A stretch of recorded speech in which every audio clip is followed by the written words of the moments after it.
in my bag and in my duffel now. And if homie music dope, I got a couple pounds. Bust them down, hit the town, do my hustle round. Spin the block, throw it in the pot, watch it bubble down. I'm on my Wu-Tang. Guard body, palm shotties for the Wu-Tang clips. Hold the radar, fuck a hater, cause some dudes ain't rich in the spirit, so I'm screaming out, who ain't rich? I'm from the island, not the Staten when it's real out. Well, good morning, good evening, good afternoon, wherever you are across the globe. Welcome to On the Sofa with yours truly, Esther Austin. Well, today with me, I have another incredible individual to talk to. We're going to have lots of great conversating, and his name is Ajene Watson, and he's an entrepreneur. He's many things. I mean, I was trying to pick out, how do I introduce him? Because there's so many things to this gentleman. But before we go any further, I'm going to ask Ajene, who are you in a nutshell? In a peanut shell. You've seen this in my other interviews, haven't you? I've seen it, yeah. or what are you, coconut or crab? A coconut shell or a lobster shell, crab shell? Crab shell. Yeah, that's right. So who is Ajene Watson? It's funny, I was trying to think of something cool to say when you asked me that question, but I don't have it. Yeah. No, I think Ajene Watson, I'm a gentleman who believes in equitability, who strives to be a better person today than I was yesterday, who wants to positively impact and influence our society, our culture, our communities in a meaningful way, despite my own flaws and shortcomings. Born and raised in the Bronx, New York, United States, the home of hip hop, if you will. Oh wow! That's a big point for me. I like you said, I don't normally talk to people and say I'm an entrepreneur.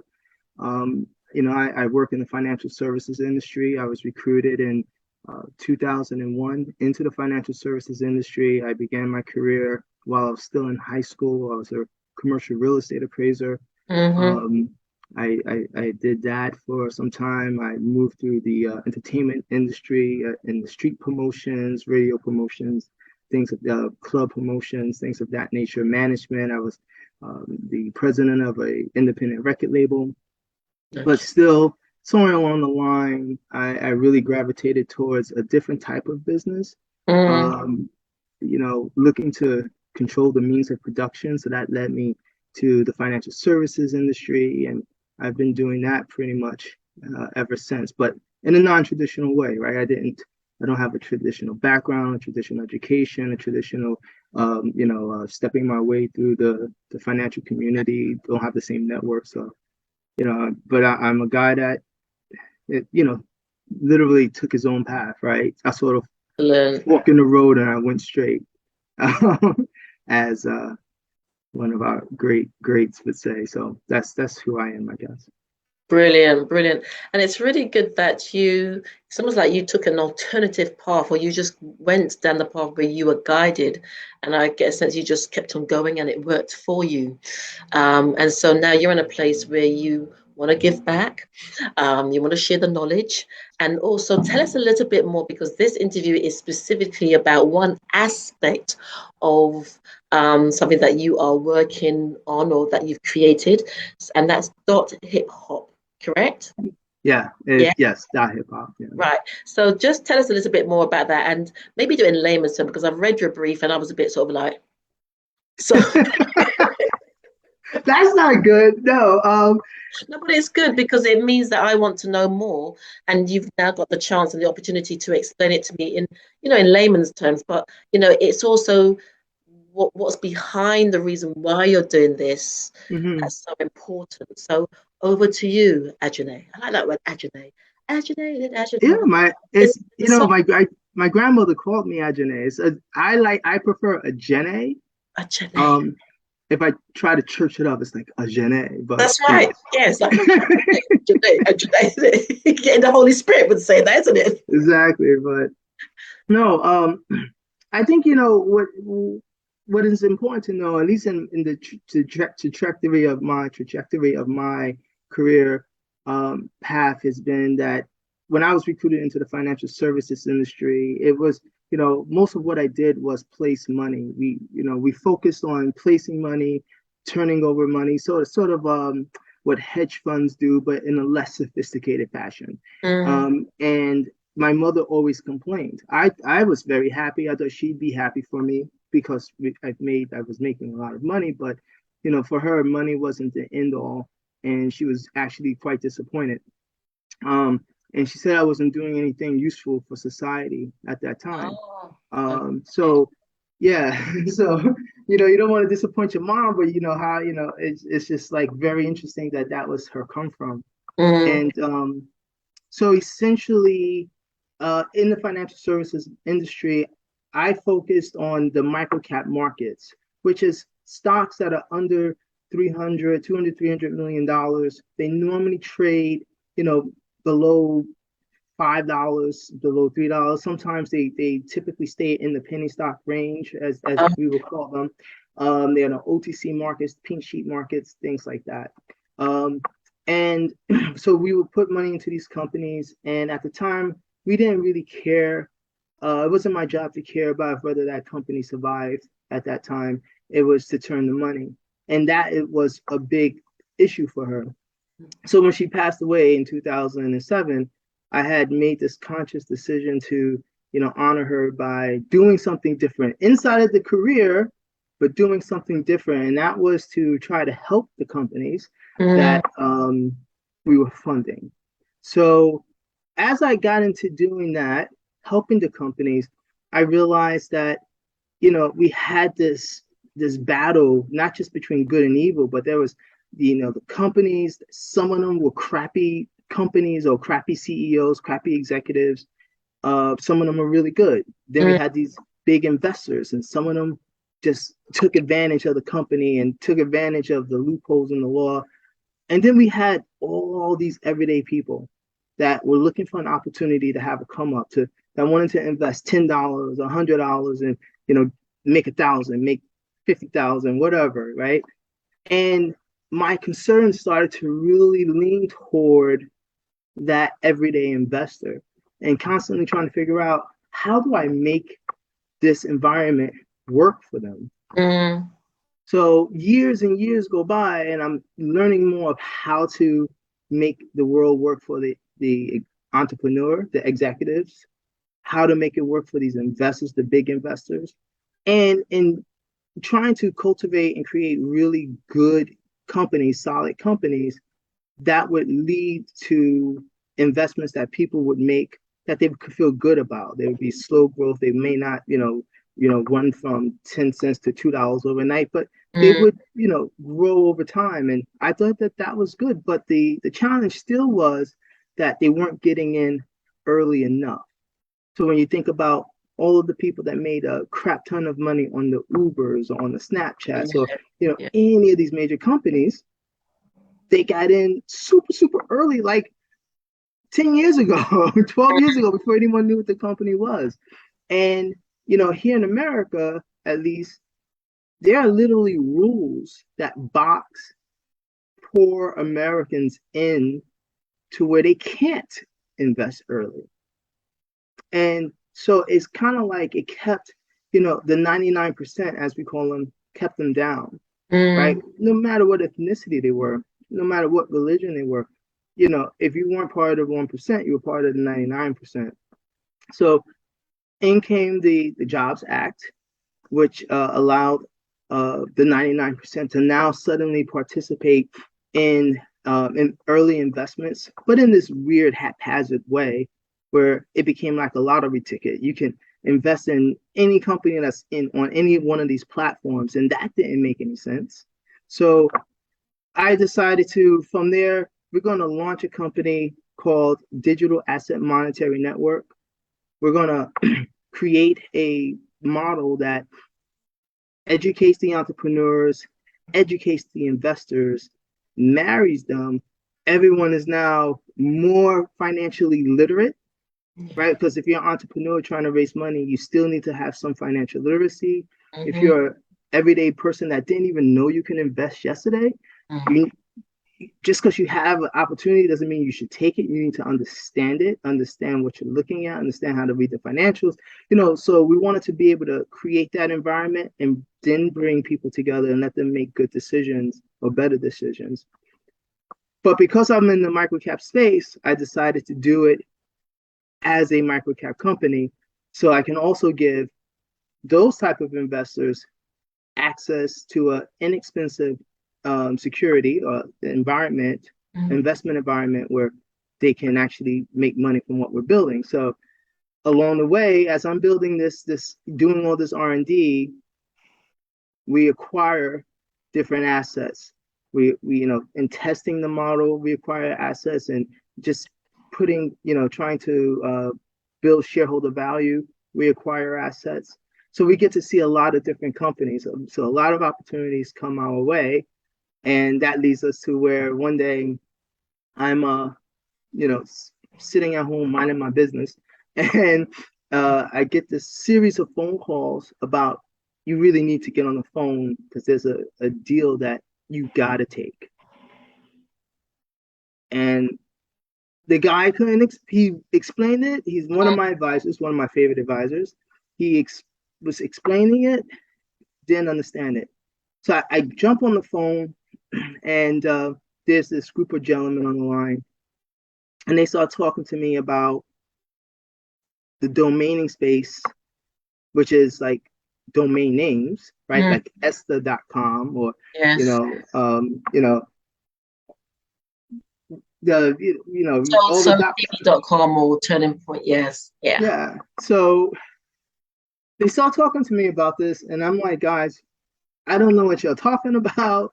And I run I'm executive at a public company. I try not to make arbitrary, unilateral decisions. So I might have to pass on this.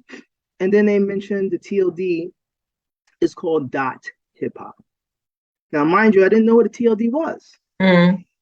So TLDs are, as you know them, .coms, .biz, .us, .club, .inc, whatever it is, right? So it's what's right of the dot. In order to have a website or web presence, you have to have what's left of the dot, which could be Ajene.com. Yes. Ajene, Esther, like we said, or a digital asset monetary network, whatever's left of the dot, and then right of the dot, it would be a .com, it would be a .biz, it would be a .org, a .edu. Those are called TLDs. And if you think about it, like digital real estate, you got it now. Right? Yeah. Yeah. So you go and you buy your plot of land, which is Esther.com, and you build it up to it has a potential value of, you buy it for $20, but it has a potential value of 100 or 1,000, 10,000. I was in an auction where my partner auctioned a name for $200,000+, right? How do you build up? Where do you get the value from that to build it up? The value is intrinsic, is I should say more inherent in what the name means to somebody, and the value that. So it's either what the name means to somebody or the value that you build in it. So, for example, a colleague of mine purchased merch.hiphop. So in 2 years from now, .hiphop becomes, really known amongst the hip hop community, the culture, the global culture of hip hop. And I don't know, to say Adidas comes and says, you know what, that merch.hiphop is going to be great for us to have. People will come, or Live Nation, let's get that merch.hiphop. My colleague bought it for $600.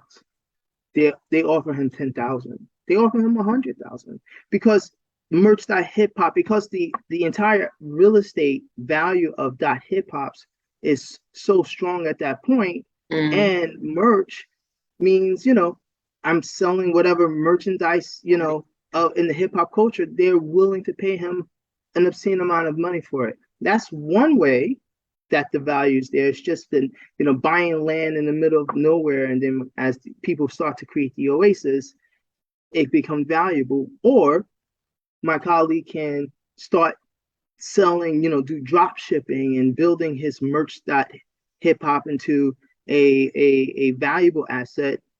He has it on Shopify, and now it's worth millions of dollars. Mm-hmm.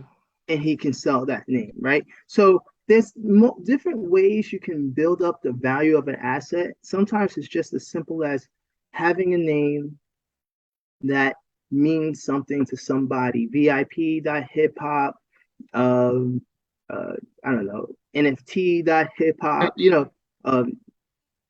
4040 club.hiphop, like whatever the name is that makes sense to that extension. So that's what the hip hop is. And I just felt that I listened to a podcast with Kaz, Grandmaster Kaz. He was on Drink Champs, and Nori asked people, did you think hip hop could make it this far, would make it this far? And he said, I always thought it could, but I didn't know it would do this. Yeah. Otherwise I would have trademarked it or something, right? And I said to myself, I'm like, well, here is our opportunity. I'm going to go ahead, get involved in a business I have no idea about, an industry I have no idea about. I just know that the people that were on the phone had tremendous backgrounds because I had to jump off and look them up very quickly. Mm-hmm. And yeah, and I literally did that deal at 2:30 in the morning, from 11:30 at night, closed it out at 2:30 in the morning. And now, our company, Digital Asset Monetary Network, we call it Digital AMN, has the principal interest we have another principal partner called Right of the Dot, or Khan and Associates. And, my ambition is to take hip hop and give it back to the hip hop community, to give it to the culture, so that people tend to think of hip hop as black and brown. Mm. Perhaps on the largest scale, but hip hop has transcended, communities and cultures and ethnicities and religions and everything. So, I just want the whole culture of hip hop to have it. But of course, in terms of equitability, it should start in the Bronx. It should start in the U.S. and build its way out, which might conceivably be black and brown. Yeah. Mm. So when you said you want to give it back, just so that I get a wide understanding of that. So you've got the domain, and so in the given TLD, yeah, sorry, TLD. Top level. It's called the top level domain. Yes. Yeah. So in having that, then how, just help me to understand, how will you be giving it back? Is it that is it a bit like a legacy holding thing, or how will you be giving it back to the community? How does what does that look like? Oh, simply, ownership is power. Mm-hmm. One of the biggest reasons why we get trampled on in every line, path in life, or lane in life, is because we don't own the means of production. We're always the product, the result of that production, but we don't own the means.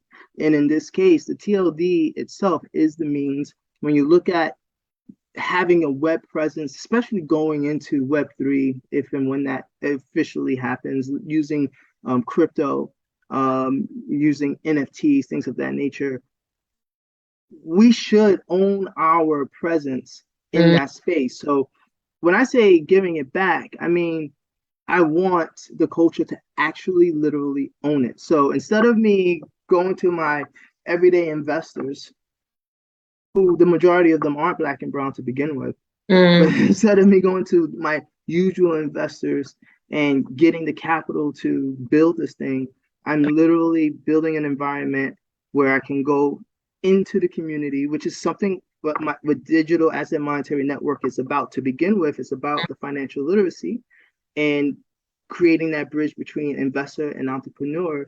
So I'm going back into the community using a model that we've been designing and saying, hey, I would like for you guys to own it. So for example, we've carved out 5% to start. And we're bringing in mostly, a big portion of the people that are participating are non-accredited investors, which was very important. Then you have the accredited investors, and they're the first group to come in at our 5% carve out, and the majority of those people are Black and brown. And again, the importance of Hip Hop being owned by uh, Black and brown, and then the hip hop culture is extremely important. My partners, our partners, the organizations that owned Hip Hop originally aren't ran by people, ethnic people. They're white Americans. They're great, and they understand the plight, and they understand why it was important for us to make this adjustment to give it back to the community. At least let them have an opportunity. Whether or not the community takes advantage of that would be up to them, and that's my ambition, is to make that happen. That they seize the opportunity, and it starts with this brain trust that we create. It's called Hip Hop Partners. They start with the first carve out of 5%. They then create a brain trust, and we rely on that brain trust to tell us what's hip hop, what's not, what's cool, what's not. Like having one Black guy in the business doesn't make it hip hop. You have to have a community of people to tell us, especially when you're talking about, 50 years of hip hop next year. Yes, absolutely. Yes. That's a long span. Some of the people that have joined the Hip Hop Partners that are part of the Brain Trust, they have grandkids at this point, So there's so many elements and style of hip hop. It's important that we had that participation, and I'm hoping that participation grows from 60 to 100 to 1,000 to tens of thousands to a DAO in the Web3, where there's millions of people participating in that DAO. And if you know anything, not you per se, but when those that know anything about Web3 environments, they know that those creating the DAO and creating an environment where they control everything. I mean, it's presumably worth a crap ton of money to the community, and it would change the narrative, right? We want to go from being that label of, oh, they spend $2 billion a year, and they have $2 billion a year, 3 billion in buying power, whatever that statistic is. Don't quote me on that. But whatever that number is, I prefer to be said they have $2 billion of negotiating power, because we have crafted ourselves in such a way where now we go to a Goldman Sachs and says, hey, here's that $2 billion, manage it for us. Because, we restructure and retell that narrative, and that comes with ownership. So that's why, again, I jumped into Hip Hop because I was just like, I'm not going to be that guy that let hip hop get away. And also, you want to sort of walk your talk as well.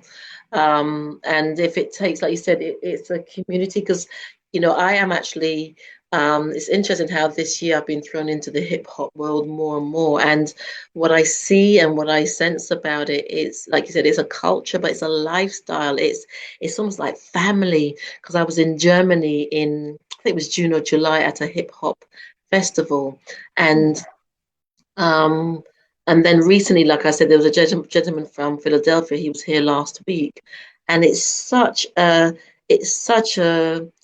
connectivity. It's such a coming together. It's so many things. It's a lifestyle, and like you said, if they take ownership of something that then becomes a legacy, but also is about wealth creation and building wealth generationally, that then puts the community onto the ladder.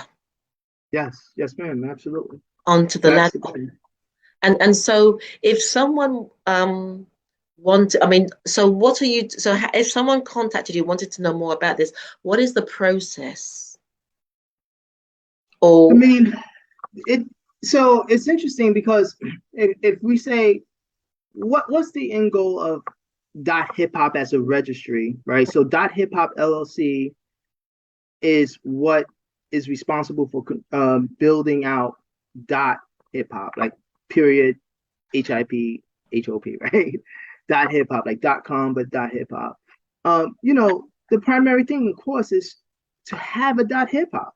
Yeah. If you're a dancer, if you're a singer, if you're a rapper, if you're a fashion designer, if you're a record company, if you're in anywhere in the the the culture of hip hop, it doesn't matter if you're a doctor or a lawyer or a plumber, what have you. If you're anywhere in the culture of hip hop, then you might want to really consider having a dot hip hop presence online, right? Now that's one person. Sorry, that's one person.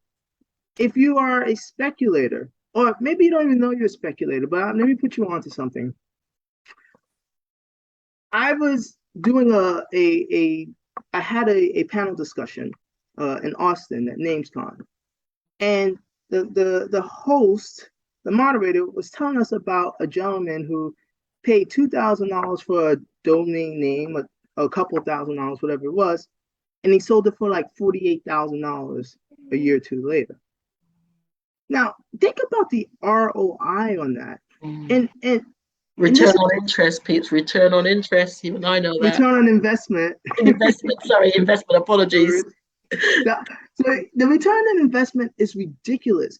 And the thing is that could have been on a .com, that could have been on a .club, that could have been on a .law. I don't know what it was on.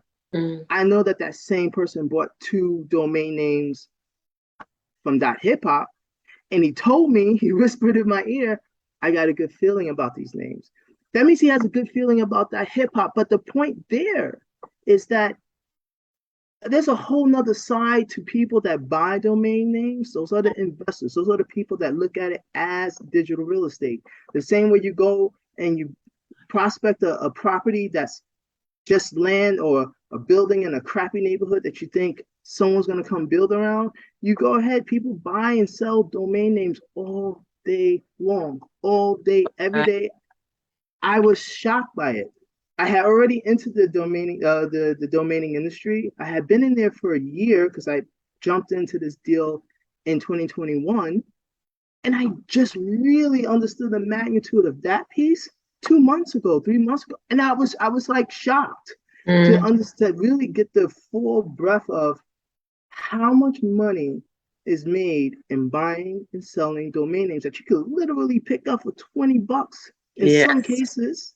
Right? You never know which one of those names are going to be. So who better to buy hip hop real estate than the hip hop community, the hip hop culture, right? Yeah. We know what names are going to be valuable, because if we don't do it, all of those domainers that were in that room, eventually, when hip hop starts to become the phenomenon that the rest of hip hop is, they're going to own that too.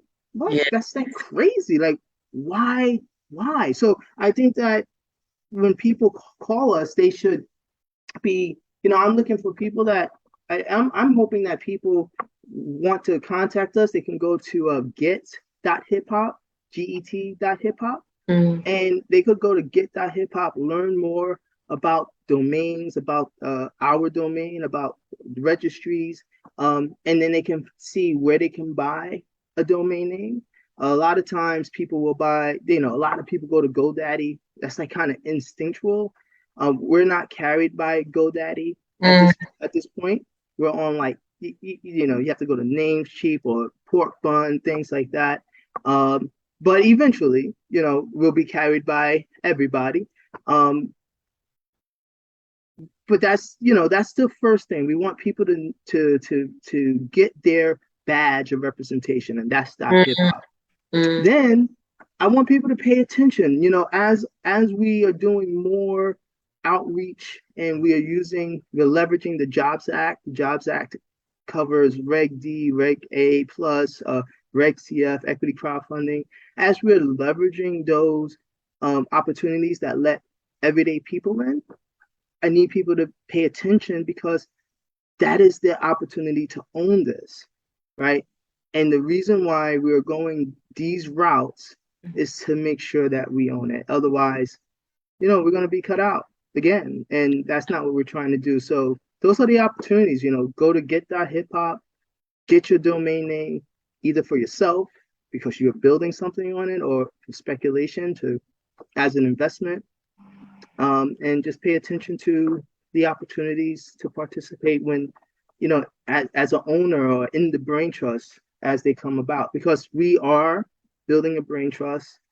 We want everyone to participate in, from the South to Germany, like you said, to, Yes.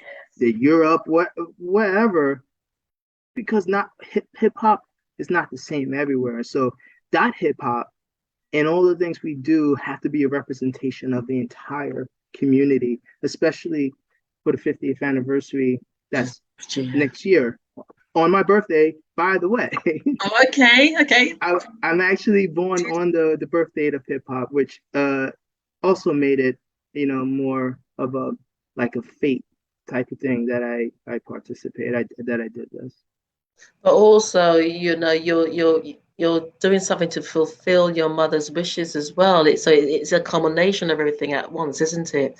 And I guess you've been, you are one of the messengers to make it happen or to bring awareness over that. So it's almost like, that 3-in-1, bringing awareness, your birthday's on the date of hip hop, and also fulfilling your mother's wishes. The power of three, so to speak. So yeah, see? Yeah, didn't think of it that way. That's what happens when I'm hanging out with Esther. I know that you and Chase were about to go down that scientific road in one of your earlier interviews. So yeah. This thing is, we can elaborate. It could be parts 1, part 2, part 3 of these types of conversations, especially when it's about raising up the community, so that they, like you said, it's all about ownership as well. That is so key. Ownership and legacy. Ownership and legacy, generational wealth from that legacy. Yeah, absolutely. But it's been a pleasure talking to you, because I understand it more now that you've explained it this way. Because I was reading some, like I said, I was like boss-eyed and cross-eyed and everything, but I understand.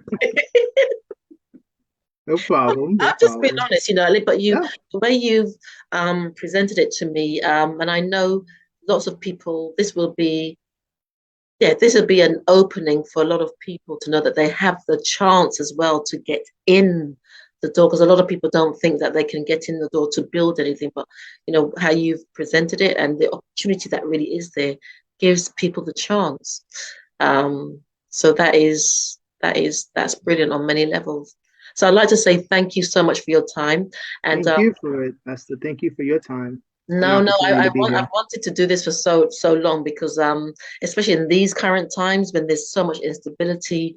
I mean, there's always instability. It depends on how you perceive it, but there's people are really struggling. I see it out there, and at least this is going to give people hope. I've got a chance. If I've got $10, then I've got a chance with that $10 now, and it's going to be put into a place where, like you said, it's about knowledge and learning, and they will get support to.